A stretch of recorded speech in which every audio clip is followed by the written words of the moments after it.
What's going on, guys? Welcome back to the channel. Today is a good one. Today I'm talking about an amazing, beautiful island called Phu Quoc. It's Vietnam tropical island, well, the most known tropical island and the most elaborate tropical island. The government's put a lot of money into it and it's absolutely beautiful. In this video, I'm gonna break down everything you need to know before you visit, how to get there, how much things cost, how to get around, renting a scooter, best part of the islands, hidden beaches, and some gem food spots. So first things first, how do you actually get to this beautiful island? So this island right here, located right here, is it's pretty easy to get to. It's Phu Quoc, and I know, guys, apologize my Vietnamese friends. I know I'm absolutely butchering this pronunciation. I tried to get it a couple of times when people told me Phu Quoc, Phu Quoc. I don't think the Q is it's pronounced anyway, you get the gist. Phu Quoc, that's how I pronounce it. My bad, I just can't get the word right. Anyway, Phu Quoc, get there. You go from Ho Chi Minh or Saigon, and again, if you're coming internationally from America, England, the UK, Europe, wherever you're coming from, generally in the western part, you're gonna have to fly into Ho Chi Minh anyway. Regardless what you do, you can't fly directly. Even though Phu Quoc has an international airport, you can fly into the airport internationally if you're coming from Asia, Southeast Asia, or different parts of Asia. Then you can fly in directly. But if you're really flying long haul, then no, you can't fly directly into the island. So you're gonna have to go to the capital, Ho Chi Minh, Saigon, and for Saigon get a domestic flight, which is only about an hour. Now the great thing is, guys from UK, Americans, I think you guys need a visa. I was flying on my UK passport, so on the UK passport we do not need a visa. So you can, if you're going there for holiday, neither do you need a visa for the island. But if you need a visa to get into Vietnam, once you get a visa, you don't need a visa again to get to the island, so you're fine. And actually flying from Saigon, I keep saying Ho Chi Minh, Saigon, into Phu Quoc Island is very easy. You're literally gonna go through all the customs, all the checking of the passport, all the security on the Saigon side. Literally, once you get to Phu Quoc Island, nothing. You literally just get off the plane, walk to the terminal, and go to pick up your bag. Honestly, I cannot make this up. So that was pretty dope, because it was just like, I was like, oh man, this is gonna take a while. But honestly, the longest part is literally getting through Saigon Airport. Once you get through Saigon Airport, Phu Quoc Airport is a breeze. Once you land, you literally just get off the plane and just pick up your bag, and you just go get your taxi. Easier, quickest way to get to Phu Quoc, especially if you're going from Saigon, is obviously a flight. It's going to run you between, I'll say pounds, between 80 pounds and 120, depending. I used Vietjet. I booked them. I always book them generally in this area because I find them pretty reliable. If they don't have Air Asia, I get Vietjet. I prefer Air Asia, but Air Asia doesn't fly to Phu Quoc. I mean, they didn't have any options anyway. Now, if you want a budget option, or you're coming from, let's say, another island or another country like Cambodia, you can get a ferry into Phu Quoc. Obviously, I didn't do that, took a flight. But also, if you want an even cheaper option, but it's going to be incredibly long, is actually you can take the bus into Phu Quoc from mainland Vietnam. Look into that, but I 100% would not recommend that. It'd be long. Pro tip: book in advance. I went ending of April, beginning of May, and depending on the time, there was a lot of flights that were sold out. So again, to remember, it's a small airport, so there's a limited amount of flights. So seats and flights fill up really quickly. So book in advance. But off peak, you'll be fine. Like I went during off peak, so I was fine. I was gonna get a flight. It's just depending on the time. But during peak times, you have to book in advance because seats will sell out quick. Now, once you're on the island, you figure out where you're going to stay. I'll talk a little bit about that, because the island is pretty much broken up into three parts. You got the north, middle, right, and the south. I stayed in the middle and the south. Two amazing places. I've been to the north a couple of times, but I didn't stay in the north. And guys, you look at the map, you look at Phu Quoc, and you're like, damn, it's a beautiful island, no doubt. And you're just like, oh, it's a really small island. Actually, it's a lot bigger than what it looks. So traveling, especially if you travel from the south to the north, it could take a while.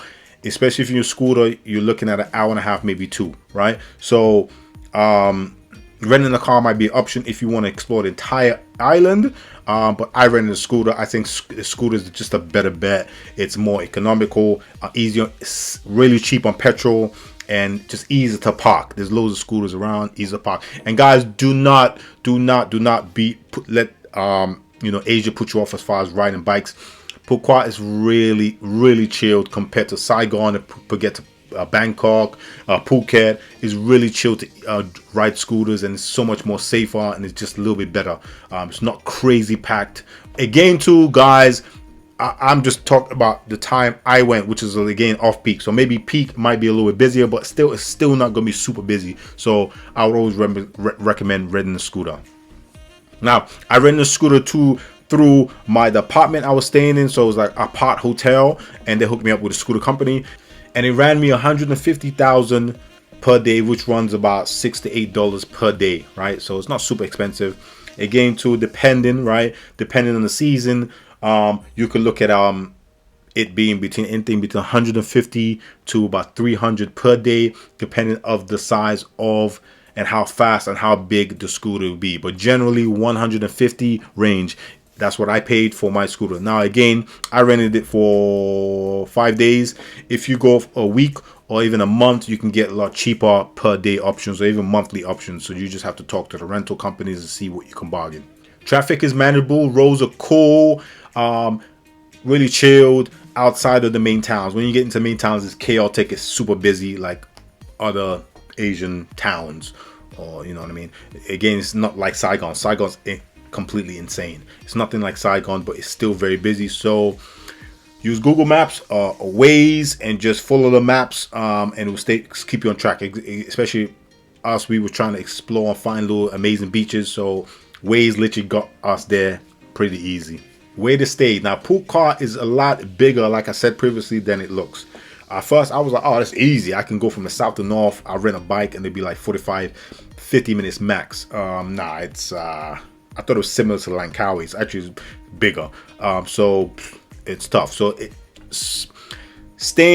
locating yourself somewhere central will be the best bet if you want to explore the entire island, because it'll be 30 to 45 minutes to get to the north, 30 to 45 minutes to get to south. So in the central Long Zone, which is Dudong town, this is in the middle part, and this is where a lot of people stay, but this is very busy. Night markets, lots of restaurants and some bars, but it's busy. It does get busy.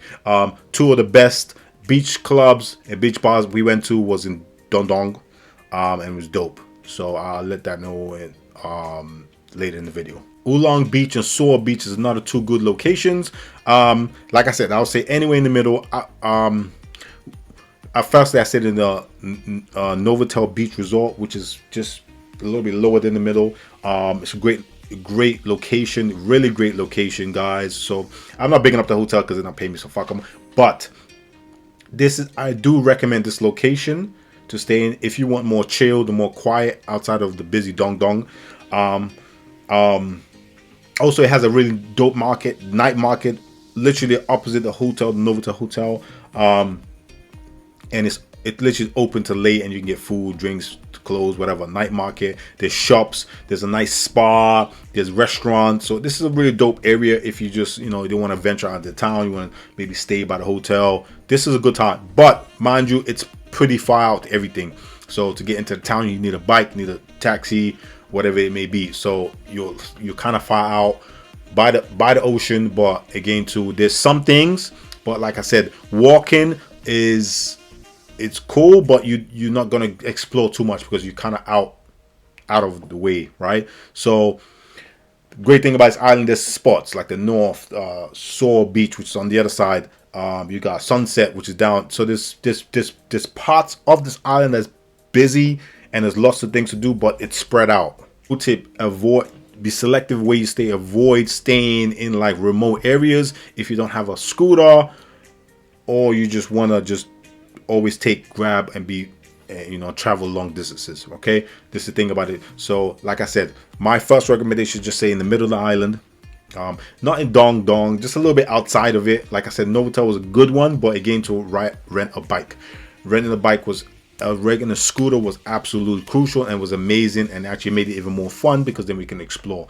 But from middle, even middle even where Novotel was, to the north of the island, because we went to the night safari, took about 45 to 50 minutes. So it's a big island. So again, if you want to explore, rent a scooter or even rent a car, because then you can really do the entire island. All right, hotel wise is going to run you, this is the thing, this is the most expensive thing about this Phu Quoc island is accommodation. I think everything else is very reasonable. Again, too, all depends on your budget, star rating, how nice you want to go.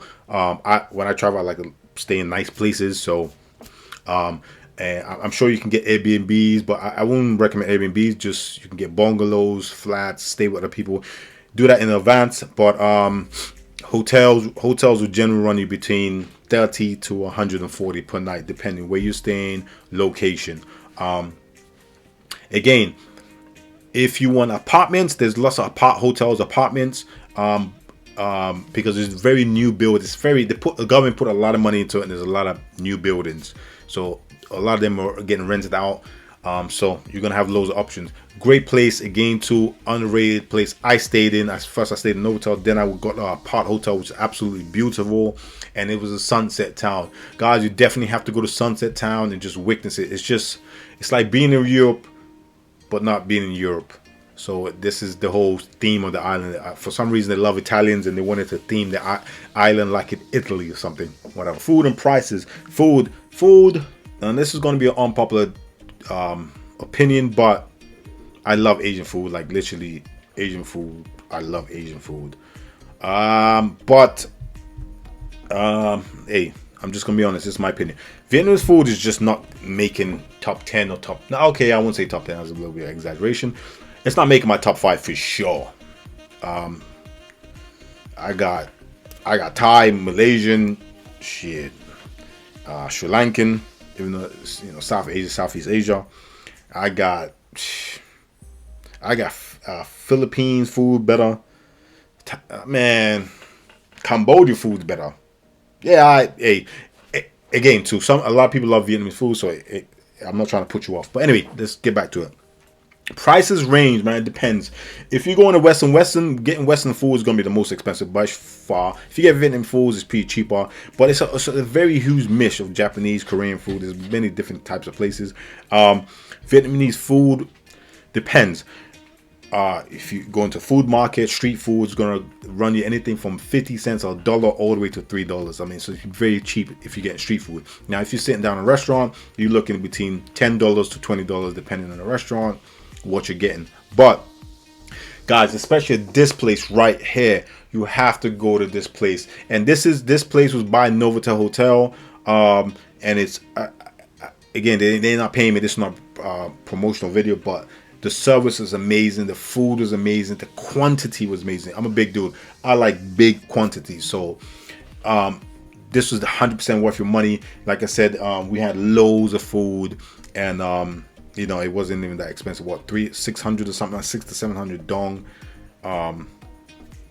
which is amazing. So quality. I went there a couple of times. Literally, I didn't eat one time at the hotel because I just went to this place a couple of times.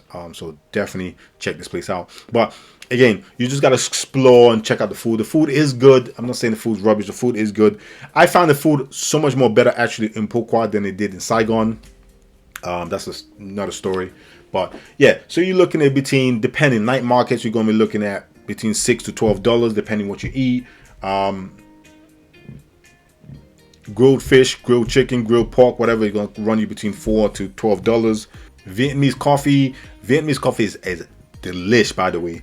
Very high in calories and sweets, but in sugar, but it's delish. It's gonna run you between $1 to $2 depending where you go. Coconut is gonna, I love coconut water, fresh coconut water. That's gonna run you between 60 cents to $1.50 depending where you go. Again, again, depending where you go, some places gonna be more expensive than others. What I love to do is when I'm riding the scooter, just pull up those little vending places, like local ran places, and get coconut water, get drinks and stuff, and just support the local people, guys. You're on a budget, guys. You're going to be good here. To not think about Phu Quoc as a really expensive island. It's just very expensive when you go to the Intercontinental, into the W, into the Hilton. Sorry, not the W, the Hilton. They don't have W. The Hilton, all those jazz, Novotel, all those old big time hotels, especially beach restaurants, beach bars. They're gonna charge you double. But if you eat like on the high streets, or find local spots, it's gonna be a lot more cheaper, right? So bear that in mind. Is Phu Quoc worth visiting? My thoughts, absolutely, 100% yes. I wasn't the biggest fan of South of Vietnam, but I like the North much better. But that's another story for another time. 100% worth the visit, especially Phu Quoc. Phu Quoc is absolutely beautiful. If I was to go back to Vietnam, I'd definitely go back to that island. The island's amazing. It's affordable. It's great. It's still somewhat underrated because the government put a lot, like I said, put a lot of money and efforts into the island and really did well. But the problem, COVID hit and really destroyed their momentum. So it's not as big as Bali and Phuket and all those little places, Langkawi. But it's up and coming. I think in the next couple of years it'd be good if they take care of the island, most importantly. So pros, super affordable, beautiful island, beautiful beaches, very affordable, easy to get around, dope local people. You can literally get massages every day.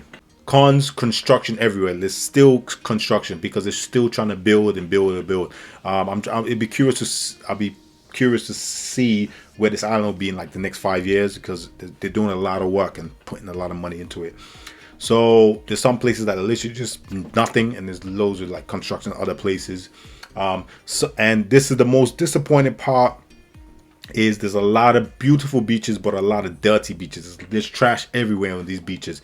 Imagine, I went to so many beaches. The only beach that I didn't see any trash was the Novotel beach, which is all inclusive into the hotel. It's like their private beach, and obviously because they have staff members that clean it, that was the cleanest beach. Outside of that, pretty dirty. There's trash in the water, there's trash on the beach, so bear that in mind, guys. And I heard it's even worse at times, especially peak season. So that was a downer. Also, not the biggest nightlife, guys, but if you want nightlife, message me in the comments and I got you. I found an amazing beach bar which plays a dope ass music and gets lit, and also has a great night show. So if you're looking as a friends, couple, romantic getaway, somewhere with nice budget prices, somewhere that's beautiful, and you would just want to explore, try different food, have good food, and not super into your nightlife and want to do nightlife at night, then Phu Quoc is a great place. If you want relaxation, just zen vibes, Phu Quoc is 100% should be on your list, and 100% would 100% recommend it. Like I said early in the video, just pick where you stay wisely, because if you do not have a car, it's gonna be it's a bigger island than what it looks. Let me know in the comments if you're planning to visit Phu Quoc, and also let me know in the comments if you have any more questions. I'll answer them as best as I can. But guys, you got to go check it out. It's beautiful. I have another video coming about Saigon, so I'm gonna break that down as well, and trying to compare the two. I actually don't want to compare the two because Phu Quoc wins hands down. So yeah, let me know in the comments if you've been, or if you're planning to go, and I'll try best to give you some tips and recommendations and help you out as best as I can. I wanted to keep this video as short as possible, not go on too much. Let me know in the comments if you want me to dive in a little bit more detailed, break down parts of the island, or things to do. Let me know in the comments and I'll do my best to get it done.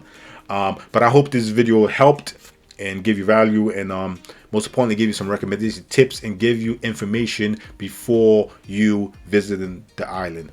But if you're thinking of visiting the island, just bear in mind, do not go during rainy season, because they have loads of months of rainy season, and it's just gonna be raining. So you're gonna be seeing this beautiful island looking through the window. You want to go during the summer. I definitely don't want to go peak times. A great time to go would be April to May. Prior to that, it's peak, and there's gonna be loads of travelers and loads of people.